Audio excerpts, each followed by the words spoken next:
पिछले 24 घंटे में बिहार में सम्राट चौधरी को डबल चैलेंज किया गया। पटना से लेकर जमुई तक पुलिस पर सवाल खड़े हो रहे हैं, लेकिन बिहार पुलिस के पास कोई ठोस जवाब नहीं। बिहार में फिर गोलियां चलने लगी हैं और फिर मौत पर हंगामा होने लगा है। जमुई में दिन दहाड़े अशोक को 6 गोली मार दी। पटना में नीट की छात्रा की मौत ने बवाल खड़ा कर दिया। जमुई में कातिल कौन है, पुलिस को अभी तक नहीं पता है। पटना में छात्रा की मौत की मिस्ट्री क्या है, ये पुलिस अभी तक सॉल्व नहीं कर पाई है। बिहार में जबरदस्त घमासान शुरू हो गया है। जमुई में गोलियों के खाली कारतूस पड़े हैं, पास में एक मैगजीन भी पड़ी है। मृतक की छाती गोलियों से छलनी है। हेलमेट के विंडशील्ड पर भी गोलियों के निशान दिख रहे हैं। छाती नहीं समझ में आ रहे हैं। सटवा में देखते हैं छेद है, 2-3 को देखो, 1 छेद 2 छेद, वहाँ 4-3 को छेद है, 3 गोली मार। हाँ, हेलमेट में देखो छेद है। हाँ वो ना।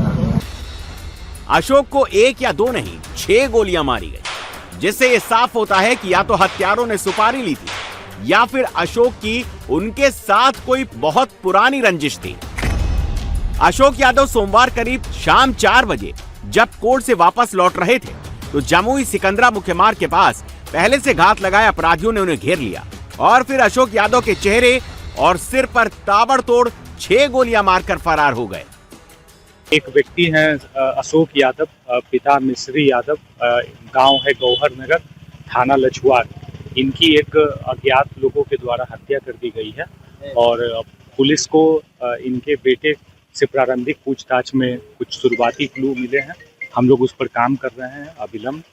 साथ ही साथ घटनास्थल पर स्थानीय थाना अध्यक्ष, मैं दोनों के द्वारा घटनास्थल का निरीक्षण किया गया है। एफएसएल की टीम जो है वो घटनास्थल से साक्ष्य एकत्रित कर रही है। इस हत्याकांड के पीछे जमीन से जुड़ी एक पुरानी रंजिश बताई जा रही है। अशोक के बेटे ने इसी विवाद को अपने पिता की हत्या की वजह बताया और आरोपियों के नाम भी पुलिस के सामने रख दिए। घटना, मेरे पिताजी सुबह गए थे कोर्ट, लौट रहे थे, उसके कारण उसी टाइम घटना हुआ था। क्या वजह मान रहे हैं, क्या है कहानी, कुछ है? दुश्मनी है। किनसे? कामेश्वर पासवान। क्या हुआ था? खेत का लड़ा है। 2022 में मेरा भैया को भी गोली मारा था, तो इलाज के दौरान मेरा भैया डेथ कर गए। उसके बाद आज पिताजी को फिर मारे। 2022 में लगा ट्रायल चल रहा है क्या कोर्ट में? कोर्ट में केस चल रहा है। अभी तक भी 2 अभियुक्त फरार चल रहा है।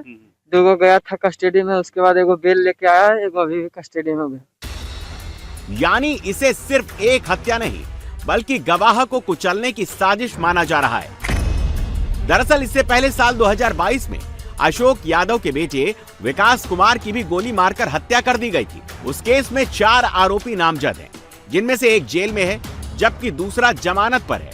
बाकी 2 आरोपी अभी भी फरार चल रहे हैं और अब जब कोर्ट में यह केस ट्रायल में था तो गवाही होनी थी, उससे पहले ही गवाह को ही खत्म कर दिया गया। इसीलिए अब अशोक यादव के छोटे बेटे अपने भाई और पिता के हत्यारों पर कड़ी कार्रवाई की मांग कर रहे हैं और सरकार से इंसाफ की गुहार लगा रहे हैं।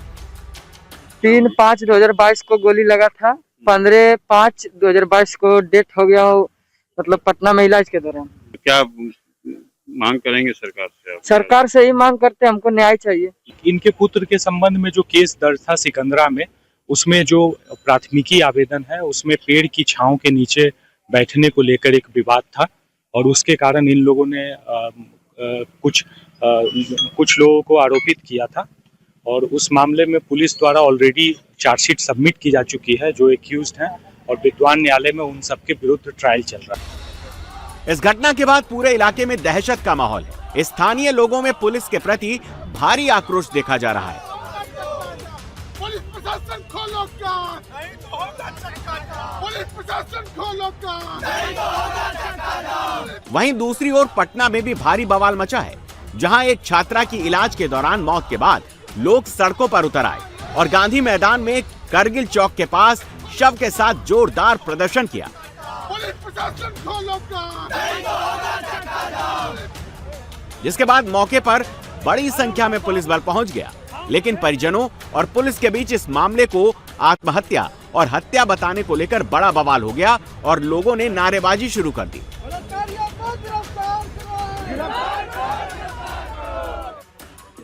प्रदर्शन कर रही छात्राओं ने तो हॉस्टल के मालिक पर छात्रा के साथ दुष्कर्म करने और जानबूझकर अस्पताल में उसकी हत्या करने जैसे आरोप लगाए।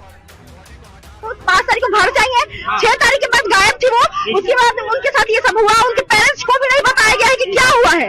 हॉस्पिटल गए, हॉस्पिटल से दूसरी जगह रेफर किया गया है, तब जाके इनके पेरेंट्स को पता चला है कि क्या हुआ है। पेरेंट्स आया, उनसे मिलने नहीं दिया गया, उनको होश आया हॉस्पिटल में, उनको इंजेक्शन दे दिया गया, सारे लोग को हटा दिया गया वहाँ से हॉस्पिटल से।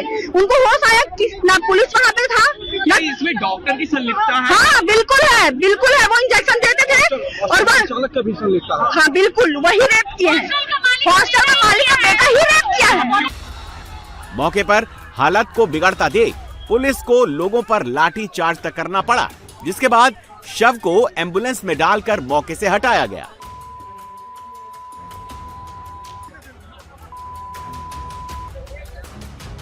अब एक और जहां बिहार में अपराधी बेखौफ होकर वारदात को अंजाम दे रहे हैं, पुलिस विभाग को खुली चुनौती दे रहे हैं, तो वहीं उत्तर प्रदेश में बाबा की फोर्स अपराधियों के लिए काल बन गई है। ऑपरेशन लगड़ा के तहत यूपी पुलिस का तगड़ा एक्शन हो रहा है। गोंडा से लेकर गाजियाबाद तक एनकाउंटर। बिहार में जहां गवाह पर गोली चली, तो यूपी के गोंडा में पुलिस ने बदमाशों पर सीधा एक्शन लिया। गोंडा में 25,000 का इनामी बदमाश दौलत खान पुलिस के साथ मुठभेड़ में घायल हो गया, जिसके बाद उसे इलाज के लिए अस्पताल में भर्ती करवाया गया। पुलिस ने इस अपराधी दौलत खान की निशानदेही पर चोरी की बाइक, अवैध तमंचा, जिंदा कारतूस, 40,000 नगद और चांदी की ज्वेलरी बरामद की। गोंडा के एसपी विनीत जायसवाल ने बताया कि अपराधी दौलत खान पर उत्तर प्रदेश के कई जिलों समेत उत्तराखंड में भी गंभीर मुकदमे दर्ज हैं। पुलिस मुठभेड़ के दौरान पुलिस द्वारा आत्मरक्षा की गई जवाबी फायरिंग में एक शातिर बदमाश जो 25,000 रुपए का इनामिया था, दौलत खान, पुलिस की गोली लगने से घायल हो गया, जिसे उपचार हेतु जिला अस्पताल में भर्ती कराया गया है। इस बदमाश के विरुद्ध पूर्व में भी जनपद शाहजहांपुर में, जनपद रामपुर में तथा उत्तराखंड राज्य में करीब 7 मुकदमे गंभीर धाराओं में पंजीकृत हैं। गोंडा के साथ ही दिल्ली से सटे गाजियाबाद में पुलिस का एक्शन देखने को मिला, जहां पुलिस के साथ मुठभेड़ में 2 बदमाश गोली लगने से घायल हो गए। पुलिस ने लोनी के ट्रॉनिका सिटी इलाके में सुफियान हत्याकांड का खुलासा किया है, जिसके बाद पुलिस आरोपियों को साथ लेकर जंगल में हथियार तलाशने पहुंची थी, लेकिन तभी अपराधियों ने वहां पहले से हथियार छुपा कर रखे थे, जिससे उन्होंने पुलिस पर फायरिंग शुरू कर दी। लेकिन पुलिस ने फौरन जवाबी कार्रवाई करते हुए संदीप बसोया और दिव्यांशु उर्फ रॉकी को दोबारा दबोच लिया। अभियुक्तगण को घटनास्थल जैन कॉलोनी हर्रमपुर के जंगल में लाया गया, तो इन अभियुक्तगण द्वारा वहां झाड़ियों में पहले से छुपा रखी लोडेड तमंचा से पुलिस पर जान से मारने की नीयत से फायर कर दी गई, जिसमें आत्मरक्षार्थ पुलिस द्वारा जवाबी फायरिंग की गई, जिससे इन अभियुक्तों के पैर में गोली लगी है। उन्हें उपचार हेतु अस्पताल भेजा गया है। पुलिस अब इन दोनों अपराधियों को कोर्ट में पेश करने की तैयारी कर रही है, जिसके बाद इन्हें रिमांड पर लेकर सुफियान हत्याकांड से जुड़ी आगे की पूछताछ की जाएगी।